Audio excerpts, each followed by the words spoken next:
It began with a light that outshone the sun, a sound that rolled across the desert, and a cloud that climbed high enough to touch the stratosphere.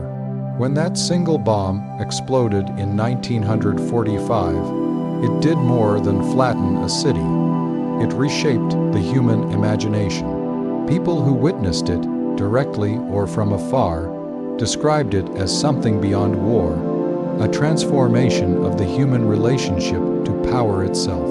In that instant, the scale of destruction that once took armies and months of battle was condensed into a single device, a single order, a single heartbeat. What came after was not just victory or surrender, but a kind of awakening, an understanding that humankind had crossed a threshold it could never uncross. The first bomb was called an end to a war, but in truth, it was the beginning of an age of fear. Nations watched, measured, and raced to understand the science behind it. What was once an American secret soon became a global obsession. The Soviet Union, determined not to fall behind, mobilized its scientists and spies. Britain, France, and later China followed suit. Each nation justified its efforts as defense, the logic of deterrence, the promise that possession would prevent attack. But each test, each stockpile, each new design only deepened suspicion. In the tense silence between superpowers, the world learned a new vocabulary: deterrence, brinkmanship, fallout, mutually assured destruction. These phrases replaced earlier words of diplomacy and peace. The old wars had fronts and fields. This new one existed everywhere, invisible, humming in the background of modern life. For ordinary people, the fear became personal. The image of that mushroom cloud traveled the world, printed in newspapers, shown in newsreels, and discussed in classrooms. The image was mesmerizing, symmetrical, almost beautiful, and terrifying because of what it represented. Cities that had stood for centuries could vanish in seconds. Governments issued pamphlets explaining what to do in the event of an atomic attack, though everyone knew that such advice offered little real protection. Duck and cover drills were practiced in schools. Children hid under desks as sirens wailed, rehearsing for an apocalypse that adults promised would never come, but prepared for anyway. The fear was not only of war, but of technology itself, of the realization that intelligence and invention could now destroy on a planetary scale. Scientists who had built the bomb felt the weight of its consequences almost immediately. Some argued that its creation was necessary to end the war. Others regretted their role and sought ways to control its spread. The physicist Robert Oppenheimer, often called the father of the atomic bomb, quoted the Bhagavad Gita, "Now I am become death, the destroyer of worlds." His words captured the moral unease that would haunt the scientific community for decades. The same minds that had harnessed atomic energy to end one conflict now had to confront how it could ignite countless others.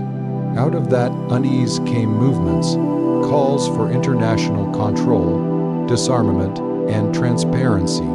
But the logic of fear was stronger.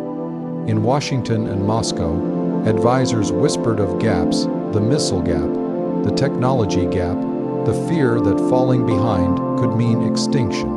Thus began the arms race, a contest not of ideology alone, but of mathematics and megatons.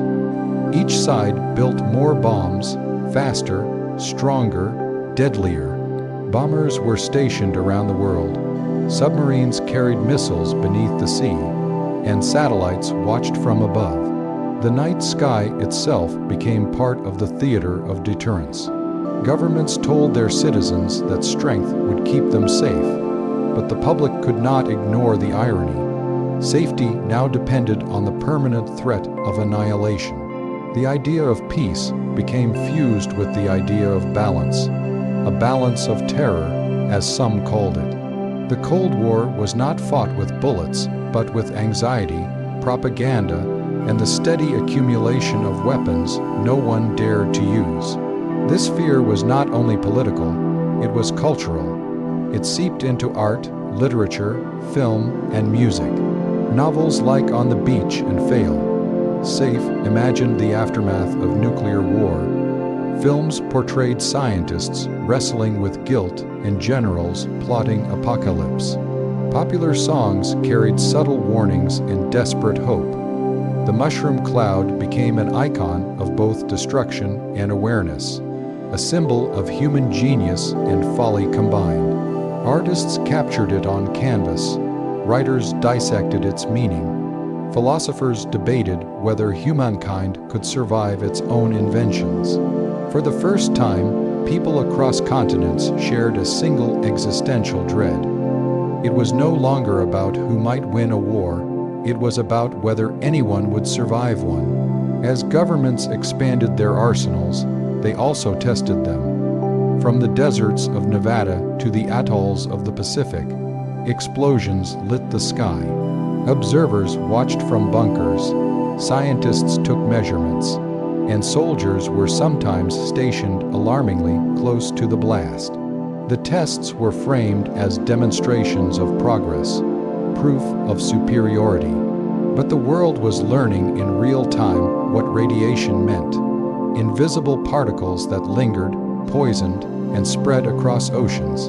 The fallout from these tests drifted across borders, carried by wind and rain. People in distant countries found traces of radioactive dust in their food and water.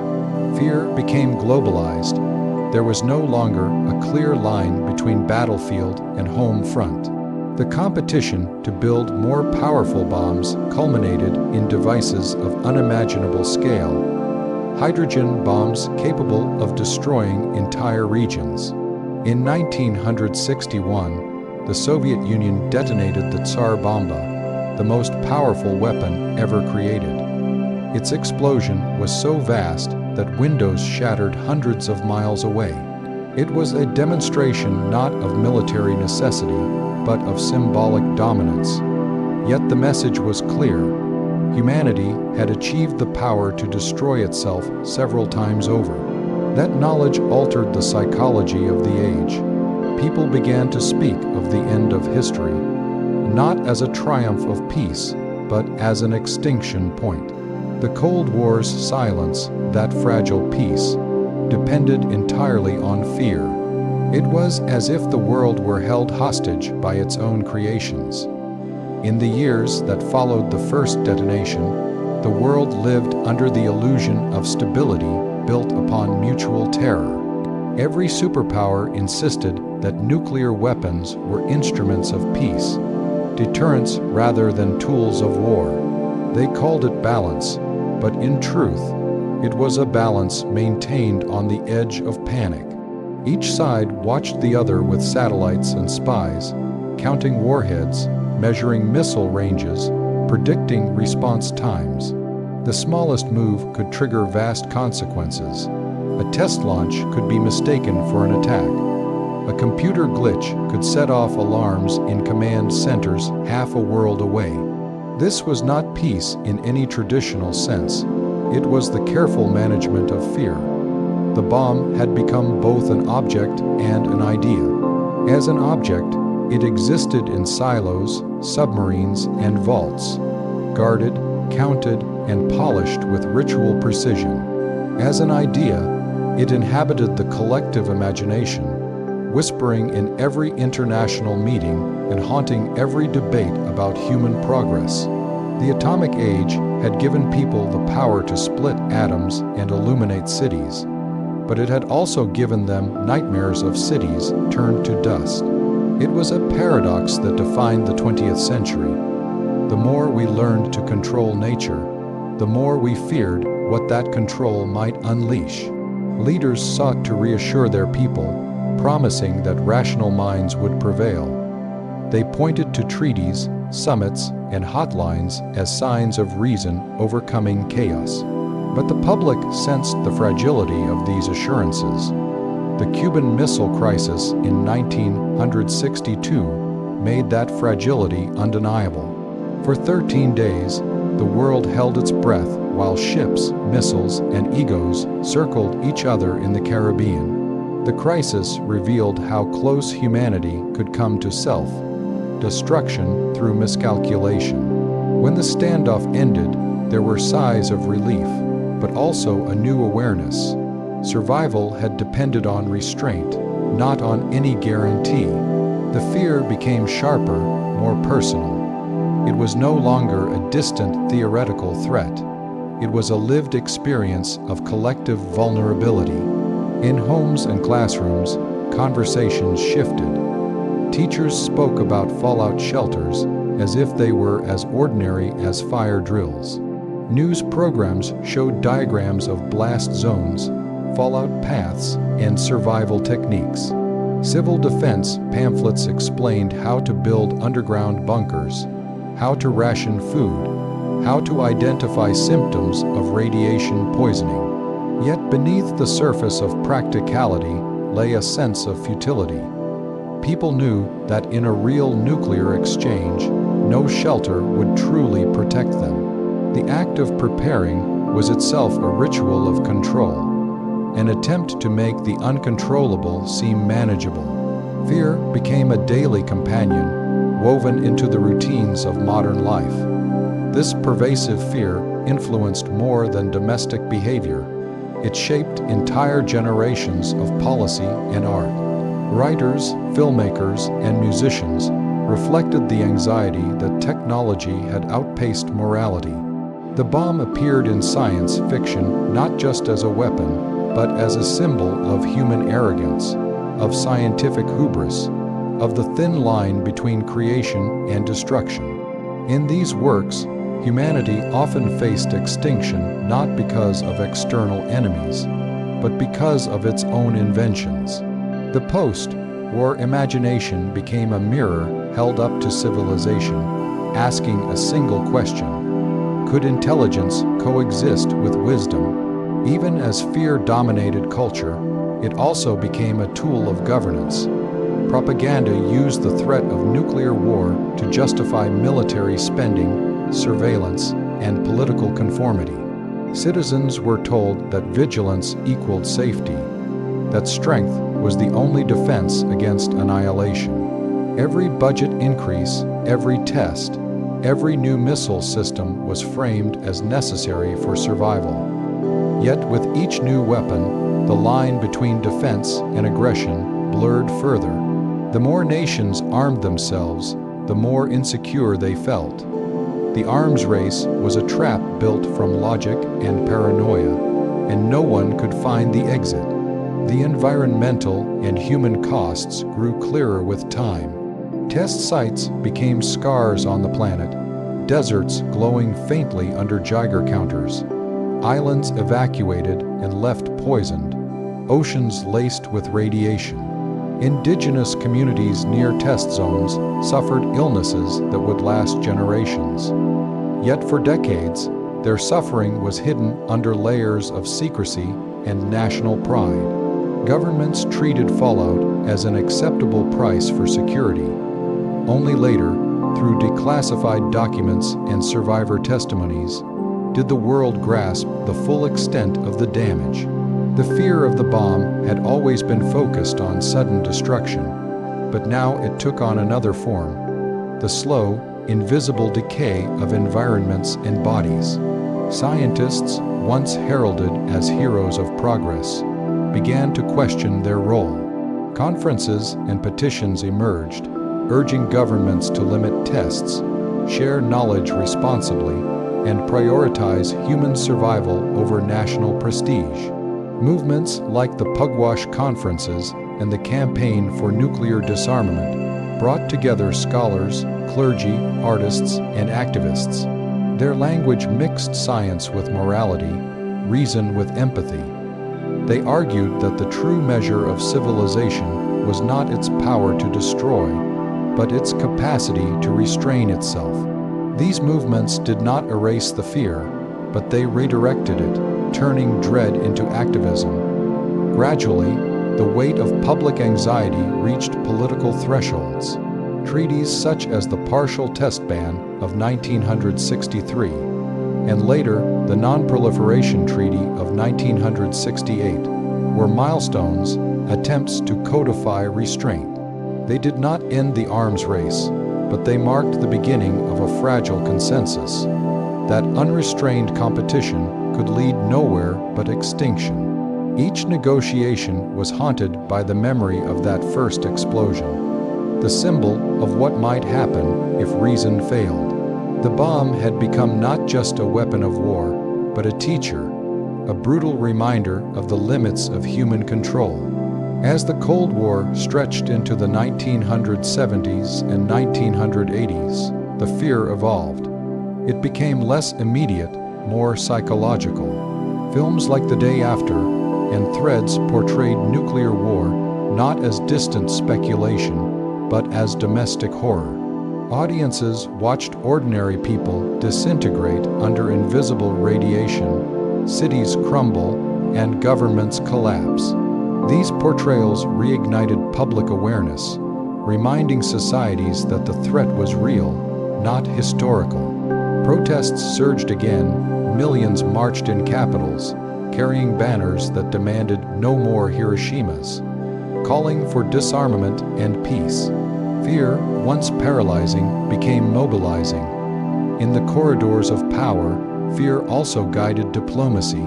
Leaders like Ronald Reagan and Mikhail Gorbachev, despite ideological opposition, came to recognize their shared vulnerability.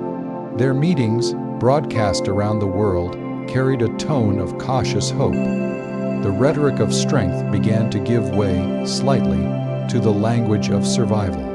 Treaties like the Intermediate-Range Nuclear Forces Agreement symbolized the first cracks in the logic of perpetual escalation. For a moment, it seemed that the world might step back from the edge. When the first atomic bomb exploded over Hiroshima, it left behind two kinds of ruins, the ones people could see and the ones they could not. The visible destruction was immediate. A city turned to ash, buildings erased, streets melted into glass. Survivors described a white flash, a wind hotter than any fire, and a silence that followed, filled only by the sound of collapse. In minutes, an entire landscape of human life, homes, schools, families, traditions, vanished. But beyond what could be photographed or measured lay another kind of destruction, invisible and enduring. The radiation that settled quietly into soil, bodies, and memory. It was this unseen presence that transformed not just Hiroshima and Nagasaki, but the world's very understanding of what safety meant. Before that day, war had always been understood in physical terms. Bombs destroyed buildings, bullets pierced bodies, and the damage could be counted. But the atomic age revealed a new dimension of danger. The victims of the blast did not only die in the moment. Many continued to die slowly, their bodies betraying them in the days, months, and years that followed. Skin peeled away, hair fell out, internal organs failed without wounds.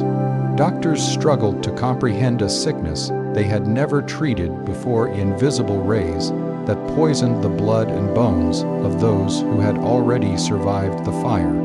It was an enemy that lingered long after the smoke cleared, silent and unseen. And for the first time, humanity realized that the end of a war could be just the beginning of suffering. Photographs of the ruins traveled across the globe, searing themselves into the collective imagination. The images of charred cities and shadowed walls where human forms had been burned into stone became symbols of what modern war could do. But alongside these visible relics came stories far more haunting, accounts of radiation sickness, of children born with deformities, of survivors living under a stigma that marked them as contaminated. Safety, once understood as the absence of bombs or bullets, was redefined. Even distance offered no guarantee. The invisible fallout carried by wind and rain made everyone a potential victim. the boundary between the battlefield and the home front dissolved. This change in perception reached far beyond Japan. Around the world, scientists, governments, and citizens began to ask a new question: could anyone truly be safe in a nuclear age? When test explosions began in the deserts of the United States and on remote islands in the Pacific, people watched from afar, at first with fascination, then with fear. The mushroom cloud became both spectacle and warning. Its towering shape was hypnotic, an image of power that seemed almost divine. But the particles that drifted down afterward were not divine. They were deadly. Cows grazed on contaminated grass. Milk carried radiation into kitchens thousands of miles away, and children unknowingly absorbed it. Invisible Fallout turned ordinary life into an experiment without consent. Governments tried to control the narrative. Officials insisted that test sites were safe, that fallout levels were negligible, that progress demanded sacrifice. Yet reports leaked and whispers spread. Farmers found dead livestock after distant detonations. Fishermen brought in glowing catches. Entire communities downwind from test ranges began to report illnesses that mirrored those of Hiroshima's survivors. For many citizens, faith in authority began to crumble. The fear was no longer of an enemy nation, but of one's own government's assurances. Safety had become political, its definition contested between scientific truth and strategic denial. This distrust reshaped culture as profoundly as it did policy. Newspapers ran stories about radioactive rain. Magazines published illustrations of invisible clouds drifting across maps. People began to carry a new kind of fear, not of something they could see or fight, but of something that might already be inside them. It was a fear of contamination, of the unseen creeping into the most intimate spaces: the body, the home, the air. The word fallout itself entered common language as a metaphor for any lingering harm.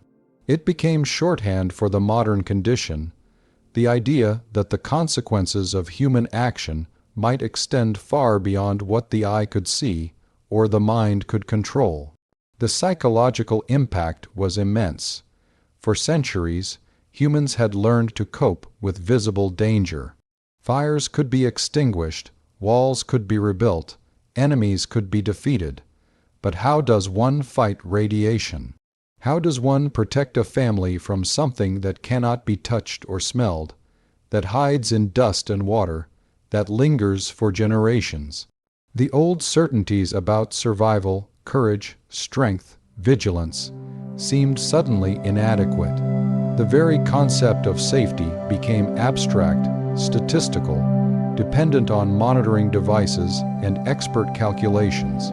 People began to measure their world not just by what it looked like, but by what instruments said about it. This invisible threat also changed the relationship between science and society. Scientists had once been celebrated as heroes of progress. Now they were viewed with a mixture of awe and suspicion. Their equations had created both miracles and monsters. The same knowledge that powered cities could also destroy them. Physicists, doctors, and engineers found themselves entangled in moral debates about responsibility. Radiation research, once a matter of curiosity, became a field of urgency. Hospitals treated patients not just for visible injuries, but for exposure measured in invisible units: rads, rems, becquerels. People learned to think of safety in terms of thresholds and half-lives, words that had never before belonged in ordinary conversation. The invisible fallout also left cultural and emotional residue that spread through generations. In Japan, survivors known as hibakusha carried physical scars and social isolation. Many were shunned because others feared contamination. In their bodies, the line between visible and invisible damage blurred, Even when wounds healed, suspicion remained. Their stories challenged global complacency. They testified not only about pain, but about the unseen nature of nuclear suffering, the slow violence that continues long after wars end. Through their voices, the world came to understand that the bomb was not a single event, but an ongoing condition. In Western nations, this awareness bred an undercurrent of unease that shaped everything from architecture to entertainment. Houses were built with basements that could double as shelters. Civil defense films taught families how to respond to invisible danger, to close windows, to stay indoors, to trust the authorities. Yet even as these films played, artists and writers began to question their optimism. In novels, the air itself became a character, heavy, toxic, uncertain. Films used the image of drifting dust or glowing skies as metaphors for anxiety. Even humor turned dark. People joked about glowing in the dark, laughed to silence their dread. Invisible Fallout also forced a rethinking of what it meant to survive. Survival had once meant endurance, to live through hardship and rebuild. But after the bomb, survival could also mean mutation, illness, inheritance of invisible damage. The survivors of nuclear exposure often carried within them changes that could not be seen until the next generation was born. This new kind of survival blurred the line between life and afterlife, between safety and sacrifice. It suggested that the effects of violence could continue long after the violence itself had ended. Across the world, scientists began measuring radiation in the soil, in the rain, in the bones of animals and humans. Their findings were sobering. Strontium-90, a byproduct of nuclear tests, was discovered in the teeth of children thousands of miles from test sites. It was a chilling confirmation that no corner of the planet was untouched. The Earth itself had become a witness to invisible warfare. The fallout did not respect borders or politics. It drifted freely, binding humanity in a shared vulnerability. For the first time in history, global safety was no longer a local concern. It was planetary. This realization reshaped how people thought about the future. Before, progress had meant mastery over nature, building, expanding, conquering. Now, progress came to mean restraint, awareness, control. Environmental consciousness, the movement to regulate pollution, and the broader idea of sustainability all drew lessons from the experience of radioactive fallout. If invisible particles could poison the world, then invisible chemicals and emissions could too. The nuclear age had exposed not just the dangers of weapons, but the fragility of the systems that sustain life. The visible ruins of Hiroshima eventually became museums and memorials, places where visitors could confront what had happened. But the invisible fallout lingered, a reminder that destruction is not always immediate or obvious. The legacy of radiation spread quietly into politics, medicine, art, and ethics. It changed the definition of safety from a physical state to a psychological one, a matter of trust, of vigilance, of constant measurement. It taught the world that the greatest dangers may not announce themselves with explosions, but arrive silently, settling into the fabric of daily life. As the years passed, the invisible fallout from nuclear tests and bombings continued to reshape the way people perceived the very ground beneath their feet. Rainwater that had once been taken for granted now became suspect, carrying unseen traces of radioactive isotopes that had drifted from distant test sites. Families were instructed to monitor milk, vegetables, and water supplies, while health agencies struggled to quantify the long-term risks.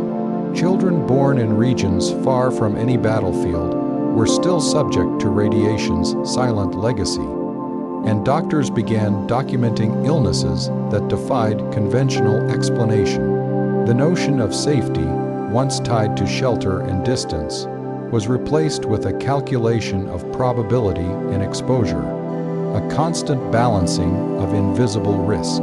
Communities living downwind of test sites or in proximity to military bases learned that danger could arrive without warning, without sirens or explosions. The invisible nature of fallout meant that ordinary routines, drinking water, eating locally grown food, playing outdoors, could harbor hidden hazards. People became hyper, aware of their environment, reading labels, questioning government reports, and learning to live with uncertainty. Ordinary life was now punctuated by technical measurements and advisory warnings. Schools conducted lessons on radiation, instructing children in terms that blended science and anxiety. The invisible threat became a force shaping behavior as much as visible destruction ever had. At the same time, the psychological landscape of entire nations shifted. Fear became both personal and collective. Families feared for their children, scientists feared for their experiments, and governments feared for their legitimacy. The invisible fallout, impossible to fully perceive or control, challenged the assumption that technology could be tamed or contained. Trust in authority was strained as reports of contamination emerged alongside official reassurances.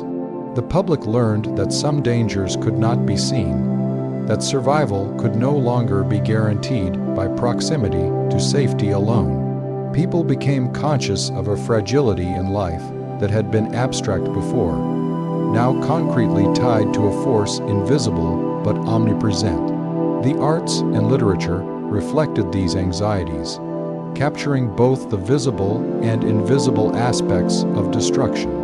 Authors wrote about ghostly radiation drifting over towns, of invisible sickness creeping through communities, and of landscapes rendered uninhabitable without dramatic warning signs. Films portrayed the aftermath of nuclear tests as a slow and insidious process rather than a single catastrophic event. Music, photography, and visual arts documented suffering and contamination, turning invisible fallout into a symbol that could be perceived, contemplated, and emotionally processed. These cultural expressions helped people grapple with the reality that the bomb's impact was not limited to immediate casualties or structural ruin, but extended across time and space in ways that could not be ignored. Governments responded unevenly to these revelations. Initially, there was denial, secrecy, and propaganda designed to reassure populations that testing was safe. Over time, mounting evidence and public pressure forced more transparency and precautionary measures. Regulations were introduced to monitor radioactive contamination in food, water, and air, and scientific studies tracked long-term health consequences.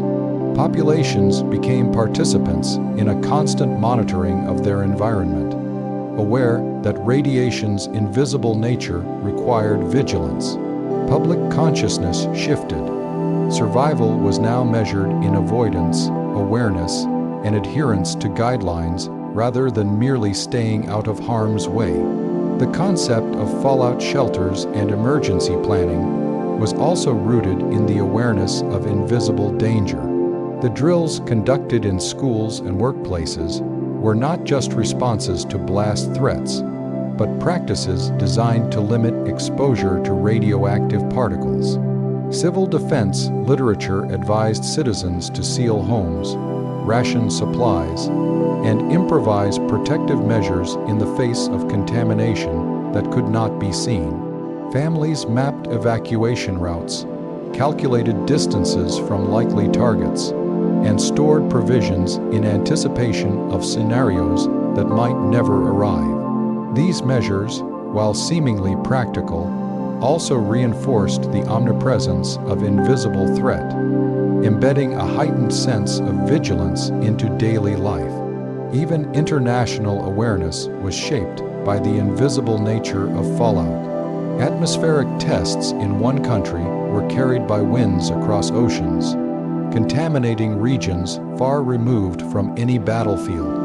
Nations far from nuclear powers became involuntary participants in the experiment, with their populations exposed to radiation through air currents and food chains.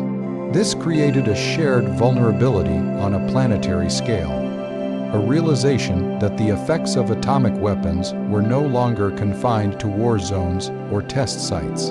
The concept of safety expanded to include distant lands and future generations, as invisible particles traveled across borders, reminding the world of its interconnectedness and fragility. Scientists played a crucial role in translating the invisible into actionable knowledge. Measuring instruments, sampling techniques, and long-term studies allowed experts to track the spread and effects of radiation. This scientific endeavor brought clarity, but also heightened awareness of the complexity and persistence of invisible hazards. The public, now more informed, began to demand accountability and preventive measures. Activists and researchers highlighted the ethical implications of exposing populations to invisible risks, emphasizing that survival was not merely a personal responsibility, but a societal one. Governments were pressured to weigh the consequences of testing and development against the long-term health and safety of citizens. Psychologically, the invisible fallout imposed a constant tension. People learned to live with uncertainty, to assume that danger could be present even when undetectable, and to adapt their behaviors accordingly. Daily decisions, what to eat, where to play, when to drink water, were influenced by the knowledge of lingering contamination. Anxiety became normalized, blending with routine in a way that shaped identity and social behavior. Entire generations grew up understanding that the world could harbor hidden dangers, that life itself required vigilance against forces beyond immediate perception. The invisible fallout taught a subtle but profound lesson, that survival depends not only on responding to what is seen, but on anticipating what cannot be seen. Ultimately, the combination of visible destruction and invisible fallout redefined the human relationship to threat, safety, and survival. People could no longer rely solely on proximity to protection or on the apparent stability of their environment. Danger had taken on a temporal and spatial dimension that extended beyond immediate observation, influencing culture, policy, and personal behavior for decades.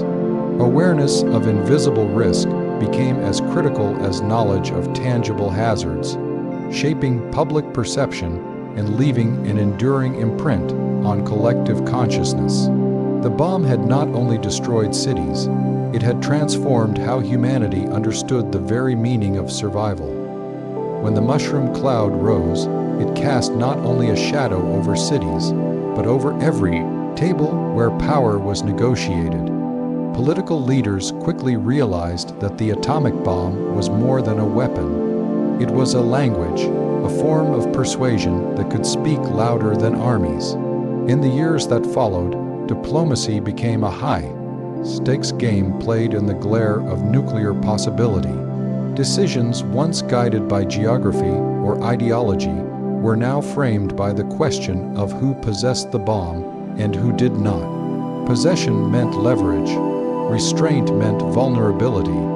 The world's balance of power had been rewritten in radioactive ink. In the early days of the Cold War, the bomb was brandished like a warning flare, a signal to adversaries and allies alike. American leaders spoke of strength through superiority, believing that atomic monopoly would ensure peace. But when the Soviet Union tested its own weapon, the illusion of dominance evaporated. Suddenly, every diplomatic exchange carried the invisible weight of potential destruction. Negotiations were no longer about territory or trade alone. They were about survival. Behind every handshake lingered the silent knowledge that failure could mean annihilation. Diplomacy became both an art and an act of containment, not only of rivals, but of fear itself. At summits and conferences, nuclear capability turned into currency. The number of warheads and the range of missiles became bargaining chips to be traded for concessions or cooperation. Treaties were born not out of trust, but out of mutual dread. Leaders who once spoke of victory began to speak of balance. Concepts like deterrence and mutually assured destruction entered political vocabulary, shaping doctrine and behavior. The paradox was stark. Peace depended on the threat of total war. The bomb, in theory, kept nations safe by making the cost of conflict unthinkable. It was diplomacy by terror, a fragile equilibrium where restraint masqueraded as stability. This new order changed how leaders presented themselves to their people and to the world. Statesmen stood before cameras promising strength and calm, projecting control over forces that could not truly be controlled. Behind closed doors, they calculated probabilities of survival in scenarios no one wished to test. The telephone hotlines between Washington and Moscow symbolized this uneasy humanity, an attempt to place reason within reach before panic could take hold. Each crisis, from Berlin to Cuba, tested the limits of that reasoning. Each time the world pulled back from the brink, diplomacy seemed both triumphant and hollow. Its success measured not by progress, but by the avoidance of catastrophe. Over time, the bomb became institutionalized within diplomacy, woven into doctrines, treaties, and unspoken rules. It transformed negotiations into psychological warfare, where appearances of strength mattered as much as actual capability. To have the bomb was to command attention, to lack it was to exist in the margins of power. Yet this logic came with a cost. Diplomacy grew cautious, secretive, and cold. Genuine cooperation gave way to managed tension. The bomb had turned dialogue into deterrence, and deterrence into the uneasy heartbeat of the modern world. After the first bomb, fear seeped into homes and classrooms, carried not only in news, reports, but in the routines of daily life. Governments began to teach citizens how to prepare for the unimaginable. Schools conducted drills where children ducked under desks, pretending to shield themselves from a threat they could not see.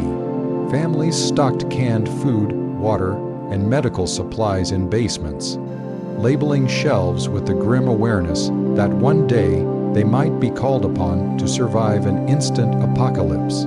The exercises were practical, but they also reflected a psychological need, a way to give shape to terror, to make the unthinkable into something manageable, even ritualized.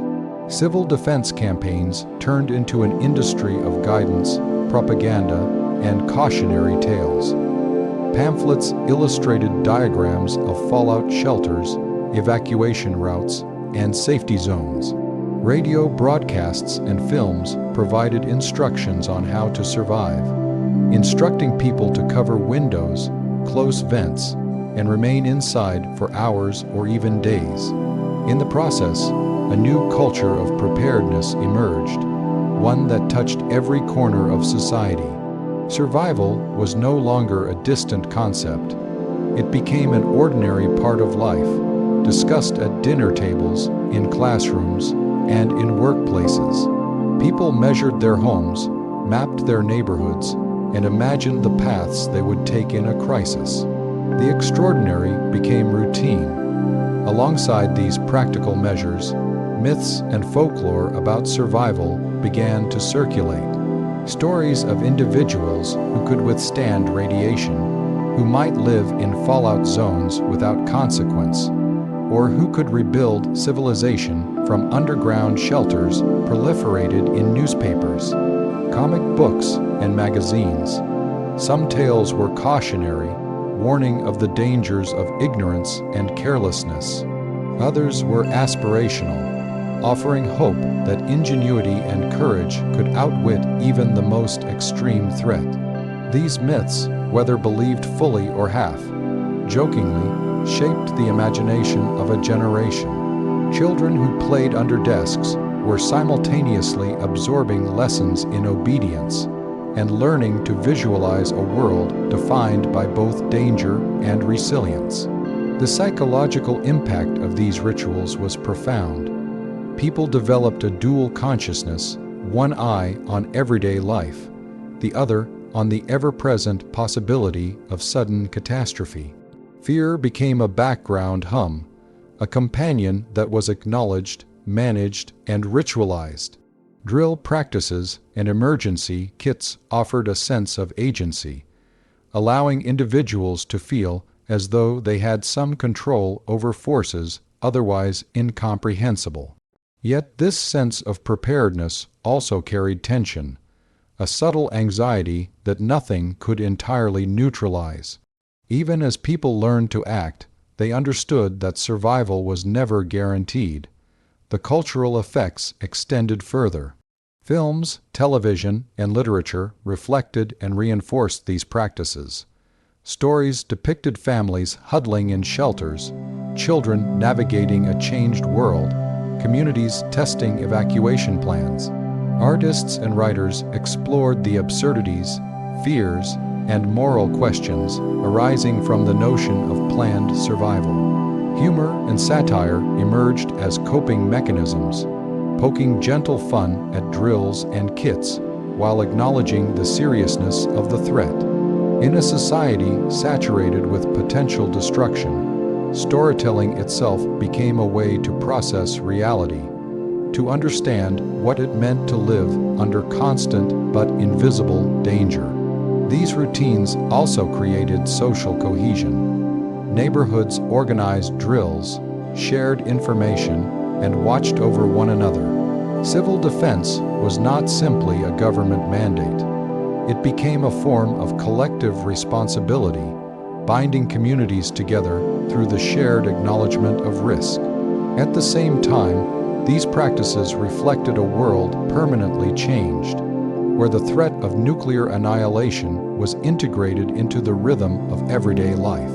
Safety was no longer a passive assumption. It was an active, communal performance, carried out in basements, schools, and streets across continents. In the end, the rituals, drills, and myths surrounding survival were as much about psychology as practicality. They codified fear into action, transformed anxiety into routine, and allowed societies to confront the unthinkable. Life continued, children went to school, families celebrated birthdays, people went to work, yet always under the watchful eye of potential catastrophe. The bomb had entered not only politics and science, but the daily imagination, teaching lessons about vigilance, resilience, and the fragile nature of safety. In the process, ordinary life became intertwined with extraordinary danger, and culture itself adapted to survive. From the moment the first bomb exploded, a current of resistance began to take shape. Scientists, writers, artists, and ordinary citizens began to question the logic of using such weapons, and their voices grew louder with each new test and each new headline. Physicists who had once worked on the bomb grappled with guilt and responsibility, speaking publicly about the dangers of unchecked nuclear proliferation. They warned that knowledge without restraint could destroy civilization, and their words sparked debate across universities, conferences, and parliaments. This dissent created a bridge between technical understanding and moral urgency, shaping a discourse that demanded attention at the highest levels of government. Artists and writers amplified the message in ways that statistics and treaties could not. Novels, paintings, films, and music portrayed the human cost of nuclear war, giving face and voice to those invisible victims exposed to fallout. Exhibitions displayed haunting images of destruction, while literature explored psychological trauma, moral ambiguity, and the fragile thread between life and annihilation. These cultural interventions translated scientific warnings into emotions people could grasp, shaping public opinion and creating a sense of urgency that went beyond numbers on a map or lines in ink. Treaty, grassroots movements emerged around the globe, connecting citizens across borders. Marches, petitions, and campaigns demanded test bans, disarmament, and transparency. Organizations like the Campaign for Nuclear Disarmament, the Pugwash Conferences, and countless local initiatives pressed governments to reconsider policies that relied on fear and retaliation. Over decades, this sustained pressure helped produce treaties, verification systems, and arms reduction agreements. Art, science, and activism together created a powerful feedback loop. Public sentiment influenced policy, policy prompted new debates, and new debates inspired fresh activism. The result was a world gradually learning to limit the power of its deadliest inventions, proving that persistent moral and cultural pressure could alter even the course of global security. The detonation of the bomb left scars that were not always visible, spreading across landscapes, bodies, and generations. In the immediate aftermath, cities were leveled and populations decimated, but the true cost continued to unfold over decades. Radiation seeped into soil and water, altering ecosystems in ways that could not be immediately measured. Crops absorbed contaminants, rivers carried invisible poisons, and animals became unintended witnesses to human experimentation. Islands in the Pacific and deserts in Nevada became zones where life struggled to survive, a permanent reminder that the reach of destruction extended far beyond the blast itself. For humans, the consequences were equally enduring. Survivors experienced illnesses that appeared years later, long after the initial shock had passed. Cancer rates increased, immune systems faltered, and children were born with deformities linked to genetic damage. These effects revealed a cruel truth. Survival in the moment did not guarantee safety in the future. Families carried invisible legacies, grappling not only with loss and trauma, but with the uncertainty of what radiation might leave behind. The ethical implications were stark. Entire communities had been exposed without full consent, their suffering both immediate and multi-generational. Environmental and health consequences intertwined with moral questions. How could a society justify using technology capable of producing such long, lasting harm? The bomb challenged assumptions about warfare, responsibility, and human rights. It forced nations to confront whether the pursuit of security could outweigh the sanctity of life and the protection of the natural world. These ethical dilemmas lingered, influencing international law, humanitarian standards, and debates over weapons development. The legacy of the bomb, therefore, was not only measured in rubble or casualty counts, but in the enduring questions it posed about humanity's obligation to protect both people and planet from destructive potential of its own creations.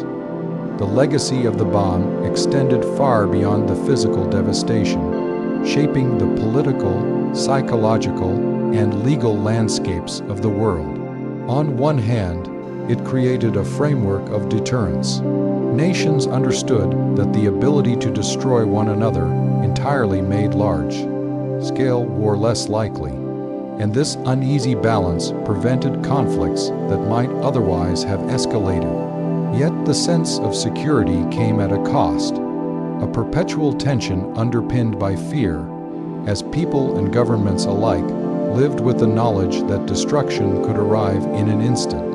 The threat itself became a constant companion, influencing decisions in boardrooms, classrooms, and homes. mental, and health consequences intertwined with moral questions. How could a society justify using technology capable of producing such long-lasting harm? The bomb challenged assumptions about warfare, responsibility, and human rights. It forced nations to confront whether the pursuit of security could outweigh the sanctity of life and the protection of the natural world. These ethical dilemmas lingered, influencing international law, humanitarian standards, and debates over weapons development. The legacy of the bomb, therefore, was not only measured in rubble or casualty counts, but in the enduring questions it posed about humanity's obligation to protect both people and planet from destructive potential of its own creations. The legacy of the bomb extended far beyond the physical devastation, shaping the political, psychological, and legal landscapes of the world. On one hand, it created a framework of deterrence. Nations understood that the ability to destroy one another entirely made large-scale war less likely, and this uneasy balance prevented conflicts that might otherwise have escalated. Yet the sense of security came at a cost, a perpetual tension underpinned by fear, as people and governments alike lived with the knowledge that destruction could arrive in an instant. The threat itself became a constant companion, influencing decisions in boardrooms, classrooms, and homes. Trauma rippled through generations. Survivors of the first bomb carried not only physical scars, but emotional ones, and their experiences became warnings etched into collective memory. Societies absorbed this trauma through art, literature, and education, preserving both grief and lessons learned. Even those who never witnessed a detonation grew up under the shadow of potential annihilation, shaping entire generations' world view and approach to conflict. Anxiety became a normal part of life, subtle yet persistent, altering perceptions of security and trust. The bomb's legacy also reshaped international law and diplomacy. Treaties regulating testing, proliferation, and arms reduction emerged from recognition that unchecked nuclear power threatened humanity itself. Norms were established to limit use, prevent accidents, and enforce accountability. Legal frameworks, though imperfect, reflected an attempt to impose ethical and practical limits on technology capable of destroying civilization. They embodied a cautious optimism that human reason could coexist with immense destructive power.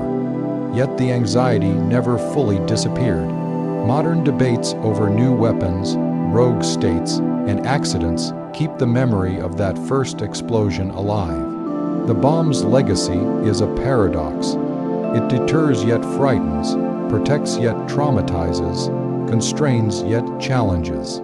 It is woven into the fabric of modern history, a reminder that human ingenuity carries both power and responsibility, and that the echoes of one moment can reverberate across decades, shaping thought, policy, and emotion long after the flash fades.